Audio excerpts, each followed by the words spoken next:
ఓం గం గణపతయే నమః. స్వర్ణలక్ష్మి నమస్తే అస్తు. పరబ్రహ్మ స్వరూపిణి రాజ్యం దేహి ధనం దేహి సర్వకామాంచ దేహి మే.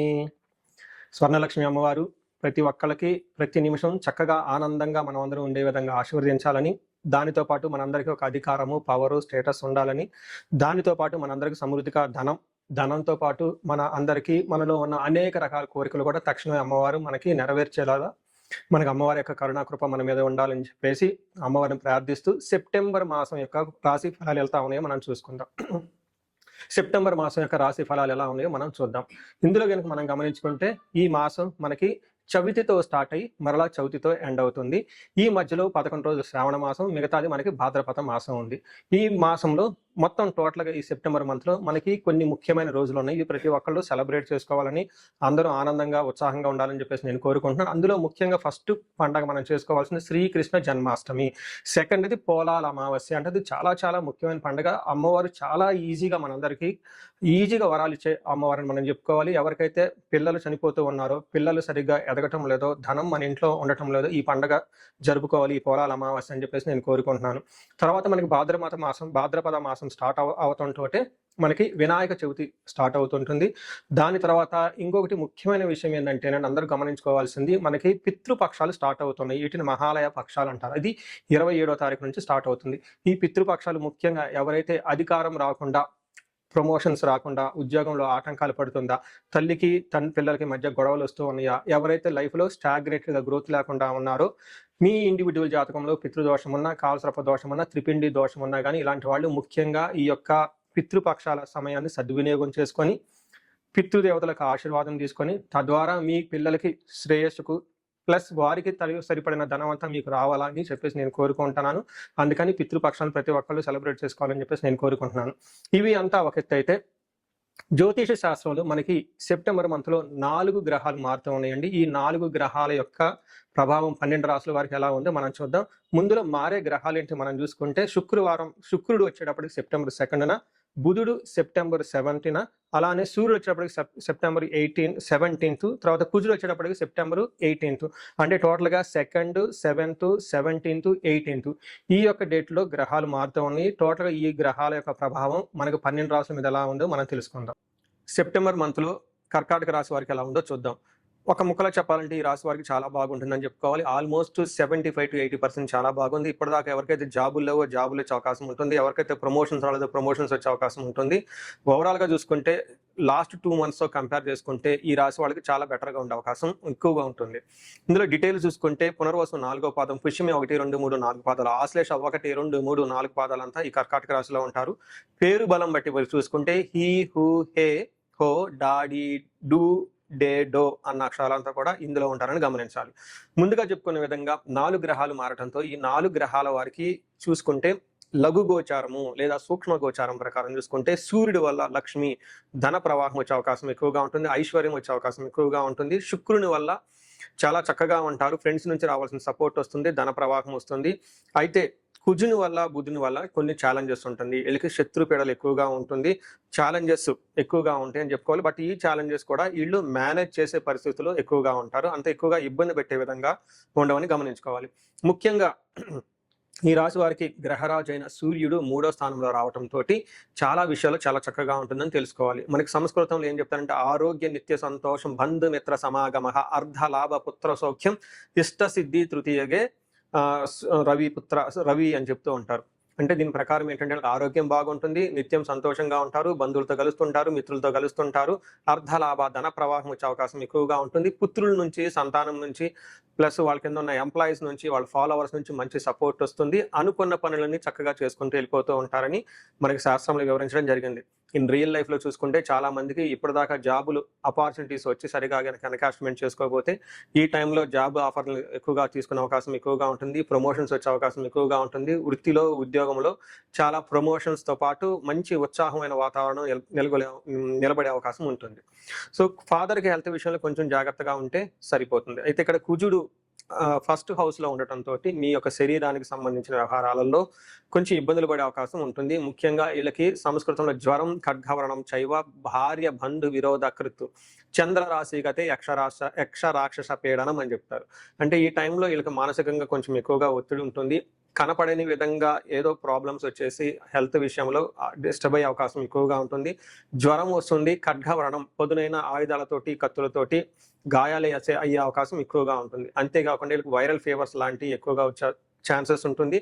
ముఖ్యంగా హాస్పిటల్కి వెళ్ళినా కానీ డాక్టర్స్ కూడా సరిగ్గా డయాగ్నోసిస్ చేస్తే వాళ్ళకు కూడా అర్థం కాని విధంగా ఉంటుంది సిచ్యువేషను. ఒకవేళ ఒకళ్ళ రిపోర్ట్లు పాజిటివ్గా ఉండొచ్చు, లేదంటే నెగిటివ్గా ఉండొచ్చు. బట్ ఏ ప్రకారంగా చూసుకున్నా కానీ మెడికల్గా ఏమీ లేకపోయినా కానీ మీరు హెల్త్లో శారీరకంగా బాధలు పడే అవకాశం ఎక్కువగా ఉంటుంది. స్టమక్ కేక్, కడుపు నొప్పి లాంటివి వచ్చే అవకాశం కూడా చాలా ఎక్కువగా ఉంటుంది. ఇప్పుడు మనం మిగతా గ్రహం చూసుకుంటే శుక్రుడు, ఇందాక సూర్యుడు బాగున్నాడు, కుజుడు కొంచెం హెల్త్ విషయంలో డిస్టర్బ్ చేస్తూ ఉంటారు. కానీ శుక్రుడు 4వ స్థానంలో ఉండి మంచి చేసే అవకాశం చాలా ఎక్కువ ఉంటుంది. మనకి 4వ స్థానంలో శుక్రుడు ఉంటే స్వబుద్ధి, బంధు సన్మానం, స్త్రీ సంభాషణ, సంభ్రమ, పుత్రమిత్ర కళాత్రాది విద్యా గోష్ఠు సుఖే భృగునందన అంటారు. దీని ప్రకారం చూసుకుంటే స్వబుద్ధి, మీ ఇంట్యూషన్ చాలా స్ట్రాంగ్గా ఉంటుంది. బంధు సన్మానం, బంధువుల నుంచి మంచి రిప్యుటేషన్ వస్తుంది. స్త్రీ సంభాషణ, సంభ్రమ, కొత్తగా మీకు స్త్రీలు పరిచయం అయ్యే అవకాశం ఎక్కువగా ఉంటుంది. వాళ్ళతో మంచి మీనింగ్ఫుల్ అయిన డిస్కషన్ చేసే అవకాశం ఎక్కువగా ఉంటుంది. పుత్రులతోటి, మిత్రులతోటి, స్పౌస్ తోటి చాలా హై లెవెల్ డిస్కషన్ చేసుకుంటూ ఒక విజ్ఞానాత్మకమైన డిస్కషన్ చేసుకునే అవకాశం చాలా ఎక్కువగా ఉంటుంది. ఓవరాల్గా చూసుకుంటే వీళ్ళకి ప్రమోషన్స్ వచ్చే అవకాశం, మనీ వచ్చే అవకాశం కూడా చాలా ఎక్కువగా ఉంటుంది. మీరు ఏ గ్రహం చూసుకున్నా ఒక బుధుడి వల్ల మాత్రం మీ చుట్టూ వాతావరణంలో మీరంటే ఏడ్చేవాళ్ళు, మిమ్మల్ని విమర్శించేవాళ్ళు చాలా ఎక్కువగా ఉంటారని గమనించుకోవాలి. బట్ ఓవరాల్గా చూసుకుంటే కర్కాటక రాశి వాళ్ళకి ఆల్మోస్ట్ 80% చాలా పాజిటివ్గా ఉందని మీరు తెలుసుకోవచ్చు. అయితే మనకి ఇప్పుడు నక్షత్రం ప్రకారం కూడా తెలుసుకోవచ్చు. నక్షత్రం ప్రకారం చూసుకుంటే వీళ్ళకి పునర్వసు, పుష్యమి, ఆశ్లేష 3 నక్షత్రాలు ఉంటాయి. ఈ నక్షత్రాల ప్రకారం అంగగోచారం అనే ఒక కాన్సెప్ట్లో చూసుకుంటే పునర్వసు నక్షత్రం వాళ్ళకి ఐశ్వర్యవంతంగా ఉంటుంది, జయప్రదంగా ఉంటుంది, అంటే చాలా సక్సెస్ఫుల్గా ఉంటారని తెలుసుకోవచ్చు. ఇందులో నెగిటివ్ సైడ్లో చూసుకుంటే వీళ్ళకి బంధనము, మరణ తుల్యము, భయము అని చూపిస్తూ ఉంటుంది. కొంచెం జాగ్రత్తగా ఉండాల్సిన ఈ టైంలో ఏదైనా కనుక ఇంతకుముందు ఒక పని చేస్తే ఆ పని ఎంతటితో ఆగిపోయే అవకాశం ఎక్కువగా ఉంటుంది. దీన్ని మరణ తుల్యం అంటారు. అంటే కంటిన్యూ అయ్యేదాన్ని, ఆగిపోయేదాన్ని, ఇలాంటి సిచ్యువేషన్ని. తర్వాత బంధనము, బంధించబడినట్లుండే పరిస్థితి ఉంటుంది. అంటే మీకు లైఫ్ గురించి క్లారిటీ ఉండదు. ఏది చేస్తే బాగుంటుంది, ఏది చేస్తే బాగుండదు, ఇండియాలో ఉంటే బాగుంటుందా, యుఎస్లో ఉంటే బాగుంటుందా, బిజినెస్ చేస్తే బాగుంటుందా, లేదా ఉద్యోగం చేస్తే బాగుంటుందా, అసలు ఎక్కడ ఎలా ఉంటుంటే బాగుంటుంది అనేది దానికి విషయంలో క్లారిటీ ఉండదు, కన్ఫ్యూజన్లో ఉంటారు. ఈ టైంలో మీరు జ్యోతిష జాతక చక్రాన్ని, మీ ఇండివిజువల్ జాతక చక్రాన్ని చూపించుకుంటే అందులో చాలా క్లారిటీ ఉంటుంది. తద్వారా మీరు డెసిషన్ తీసుకునే అవకాశం, చాలా ప్రాపర్ డెసిషన్ తీసుకుని ముందుకెళ్ళే అవకాశం చాలా ఎక్కువగా ఉంటుంది. పుష్యమి నక్షత్రం వాళ్ళకి ఐశ్వర్యవంతంగా ఉంటుంది. వీళ్ళకి విదేశాగమనము, ఫారిన్ రిలేటెడ్ ఉన్న వాళ్ళకి చాలా కలిసి వచ్చే అవకాశం ఎక్కువ ఉంటుంది. వీళ్ళకి ధనలాభం కూడా చూపిస్తుంది. అయితే భయము, మరణ తుల్యం అనేది కూడా వీళ్ళకి సైడ్లో చూపిస్తుంది పుష్యమి నక్షత్రం వాళ్ళకి. ఆశ్లేష నక్షత్రం వాళ్ళకి చాలా పాజిటివ్గా ఉంది. వీళ్ళకి ఐశ్వర్యవంతంగా ఉంటుంది, ప్రమోషన్స్ వచ్చే అవకాశం ఉంటుంది, విదేశాగమనం, ఫారిన్ రిలేటెడ్, ఫారిన్ ట్రావెల్ అంతా కలిసి వస్తుంది, ధనలాభం విశేషంగా ఉంది. వీళ్ళకి చాలా లో మొత్తంలో కన్ఫ్యూజన్ ఉంటుంది ఫ్యూచర్ గురించి. అలానే భయం కలిగే సంఘటనలు కూడా జరిగే అవకాశం ఎక్కువగా ఉంటుంది. చూశారు కదండి, ఈ రాశి వాళ్ళకి చాలా రోజుల తర్వాత ఒక బెస్ట్ పీరియడ్లో అయితే ఎంటర్ అయ్యారని అనుకోవచ్చు. ఈ రాశి వాళ్ళు చూసుకుంటే పునర్వసు వాళ్ళకి కొంచెం మెంటల్గా టెన్షన్స్ ఎక్కువ ఉంటుంది. నెక్స్ట్ ఆశ్లేష, పుష్యమి నక్షత్రం వాళ్ళు రాంగ్ డెసిషన్ తీసుకునే అవకాశం ఎక్కువగా ఉంటుంది. పర్టికులర్గా మాట్లాడేటప్పుడు ఒక మాట రాంగ్గా మాట్లాడటం, లేదంటే ఆన్లైన్ ట్రాన్సాక్షన్ చేసేటప్పుడు ఆన్లైన్ ట్రాన్సాక్షన్స్లో బై మిస్టేక్ ఒకరికి డబ్బులు పంపించబోయి ఇంకొకరు డబ్బులు పంపించడము, అలా మీరు ఇంటెలిజెన్స్ అంటారు కదండి, దాని బుద్ధి బలం కోల్పోయి మిస్టేకులు చేసే అవకాశం ఎక్కువగా ఉంటుంది. అవి కొంచెం జాగ్రత్తగా ఉంటే సరిపోతుంది. ఈవెన్ ఆఫీస్లో ఒక ఫైల్ ఇంకొకరికి పంపించబోయి ఇంకొకరు పంపించే ఇలాంటివి చిన్న చిన్న మిస్టేకులు చేసే అవకాశం ఎక్కువగా ఉంటుంది. సో ఓవరాల్గా చూసుకుంటే ఈ రాశి వాళ్ళకి చాలా చక్కగా ఉంది. ఒక కుజుడి విషయంలో మాత్రం కొంచెం జాగ్రత్తగా ఉండాలి. వీళ్ళు గ్రామ దేవతలను పూజిస్తే చాలా చక్కగా ఉంటుంది. క్షేత్ర పాలకులు అంటారు, ప్రసిద్ధ క్షేత్రాలు, అలాంటి వాటికి చేసిన చాలా బాగుంటుంది.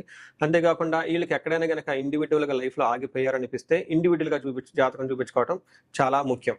సో పరిహారాలు కనుక చూసుకుంటే వీళ్ళకి మన్యు పాశుపతాభిషేకం అని ఉంటుంది. ఈ మన్యు పాశుపతాభిషేకం చేయించుకుంటే కార్యజయం వస్తుంది, ధన ప్రవాహం వస్తుంది, శత్రువుల నుంచి మనకి విముక్తి కూడా వచ్చే అవకాశం చాలా ఎక్కువగా ఉంటుంది. సో ఈ రాశి వాళ్ళకి అష్టైశ్వర్యాలు కలగాలని, భోగభాగ్యాలు కలగాలని, అందరూ చక్కగా ఉండాలని చెప్పేసి నేను కోరుకుంటున్నాను. నమస్కారం. చూశారు కదండి, ఇప్పటిదాకా ఈ మీ రాశి వారికి ఎలా ఉందో. ఇది గోచార రీత్యా మాత్రమే చెప్పడం జరుగుతుంది. దీన్ని మీకు 30 to 40% మాత్రమే అప్లై అవుతుంది. మిగతాది మీ ఇండివిజువల్ జాతకం కనుక చూస్తే అందులో కరెక్ట్గా యాక్యురేట్గా వస్తుంది. ఇండివిజువల్ జాతకంలో చక్కగా దశాభుక్తులు ఉంటే మంచి రిజల్ట్ ఇస్తూ ఉంటే ఇవి బాగుంటే అంతా బాగుంటుంది. ఇన్ కేస్ ఇండివిడ్యువల్ దశాభుక్తుల్లో సరైన రిజల్ట్ లేకుండా ఉంటే మీ జాతకం వ్యక్తిగత జాతకం సరిగా లేకుండా ఉంటే ఇవి వాటికి యాడ్ అయ్యి దానికి తద్వారా బేజులు చేసుకొని కరెక్ట్‌గా రిజల్ట్ అయితే వస్తుంది. మీ ఇండివిడ్యువల్‌గా జాతకం చూపించుకోవాలనుకుంటే ఈ స్క్రీన్ మీద కనిపిస్తున్న నెంబర్ ద్వారా మీరు నన్ను కనెక్ట్ అవ్వచ్చు. అంతేకాకుండా నేను ఒక రీసెర్చ్ చేస్తున్నాను. అంటే దాదాపు మిడ్ లైఫ్ క్రైసిస్ అంటూ ఉంటారనమాట. అంటే 40 ఇయర్స్ నుండి +/- 5 ఇయర్స్ అంటే 35-45 ఈవెన్ 48, 50 వరకు ఈ మధ్యలో ఏజ్ ఉండి వాళ్ళకి సక్సెస్‌ఫుల్‌గా ఒక 10, 15 ఇయర్స్ కెరీర్ ట్రాక్ రికార్డ్ ఉండి, బాగా చదువుకోనుండి, అన్ని విధాలా చక్కగా లైఫ్‌లో ఒక బాణంలాగా దూసుకొనొచ్చి, కానీ ఈ టైంలో మీరు ఇబ్బంది పడుతూ ఉంటే సడెన్‌గా జాబ్ లేకపోవటం, సడెన్‌గా బిజినెస్ లేకపోవటం, సడెన్‌గా లైఫ్‌లో గ్రోత్ లేకపోవటం, చాలా కన్‌ఫ్యూజ్డ్ అయిన పొజిషన్‌లో గనక ఉంటే దీనిని జనరల్‌గా మనకి మిడ్ లైఫ్ క్రైసిస్ అని చెప్పేసి హార్మోనల్ ఇంబాలెన్స్ అని చెప్తూ ఉంటారు. బట్ జ్యోతిష శాస్త్రంలో దీనికి చాలా చక్కటి పరిష్కారం ఉంటుందండి. మీకు జాతకంలో ఏమైనా శాపాలున్నా, రుణాలున్నా, గ్రహ దోషాలున్నా, కాలసర్ప దోషాలు లాంటి కఠినమైన దోషాలుంటే ఈ టైంలో యాక్టివేట్ అయ్యే అవకాశం ఎక్కువగా ఉంటుంది. దీనికి ఇండివిడ్యువల్‌గా జాతకం చూపించుకొని అది మీరు కెరియర్‌కి గ్రాప్ రావటానికి, లేదంటే మీరు లైఫ్‌లో ఇలా స్టాగ్నేట్‌గా ఆగిపోవటానికి గల కారణాలేంటో తెలుసుకొని చక్కగా పరిష్కారాలు చేసుకుంటే లైఫ్ 10 రెట్లు ముందుకెళ్ళే అవకాశం ఎంతైనా ఉంటుంది. ఇదే కాకుండా నేను ప్రాబ్లమ్ స్పెసిఫిక్‌గా కూడాను చాలా హోమాలు అవన్నీ చేపిస్తూ ఉంటాను. అన్యోన్య దాంపత్యం గురించి, అన్యోన్య దాంపత్య పాశుపతాభిషేకం. ఇప్పుడు ఈ మంత్‌లో మనకి ఫస్ట్ 11 డేస్ ఇంకా శ్రావణ మాసం ఉంది కాబట్టి శ్రావణ మాసాన్ని పురస్కరించుకొని స్వర్ణలక్ష్మి విశేషం హోమం చేపించడం జరుగుతుంది. ఇది ప్రతి ఒక్కళ్ళు చేపించుకోవాలని చెప్పేసి నేను కోరుకుంటున్నాను. ఎక్కడైనా మీకు ధనం రాకపోయినా, వచ్చిన ధనం నిలబడకపోయినా, అసలు ఆదాయ వనరులు మీకు ఇన్‌కమ్ సోర్స్ లేకపోయినా, లేదంటే విపరీతమైన అప్పుల బాధలున్నా, లేదంటే మీరిచ్చిన డబ్బులు తిరిగి రాకపోయినా గానీ, ఈ టైంలో చక్కగా స్వర్ణలక్ష్మి విశేష హోమం చేపించుకోవాలని చెప్పేసి నేను కోరుకుంటున్నాను. ఇది సామూహికంగా చేయటం జరుగుతుంది. ఇప్పటిదాకా నేను హోమాలన్నీ 1 to 1 చేపించాను ఎక్కువగా. బట్ ఈసారి మాత్రం సామూహికంగా ఈ యొక్క హోమం చేపించడం జరుగుతుంది. ఈ అవకాశాన్ని సద్వినియోగం చేసుకొని ధన బాధల నుంచి, రుణ బాధల నుంచి బయటపడాలని చెప్పేసి నేను కోరుకుంటున్నా. అంతేకాకుండా ఎవరికైతే హెల్త్ బాగోలేకపోతే మృత్యుంజయ హోమం చేపించుకోవటము, భార్యాభర్తలకు ఇందాక మీరు చెప్పిన విధంగా విశ్వావసు గంధర్వరాజ హోమం చేపించుకోవటం, ఇలా మన్యు పాశుపత అభిషేకం, చండీ హోమము, సుదర్శన హోమము, ఇలాంటి ఎనీ హోమాలైనా గానీ మీరు ఎక్కడైనా గనక లైఫ్‌లో ఆగిపోయినట్లు అనిపిస్తే మీ ప్రాబ్లమ్ స్పెసిఫిక్‌గా కూడా హోమాలు, పూజలు చేపించడం జరుగుతుంది. సో, మీరు లైఫ్‌లో ఎక్కడ ఆగకుండా ఉండాలని, జీవితంలో 3 పువ్వులు 6 కాయలుగా సాగిపోవాలని, మీకు అష్టలక్ష్మీలు చక్కగా కలిసి ఉండాలని చెప్పేసి నేను కోరుకుంటున్నాను. మీ అందరికీ అష్టైశ్వర్యాలు కలగాలని, భోగభాగ్యాలని కోరుకుంటున్నాను. నమస్కారం.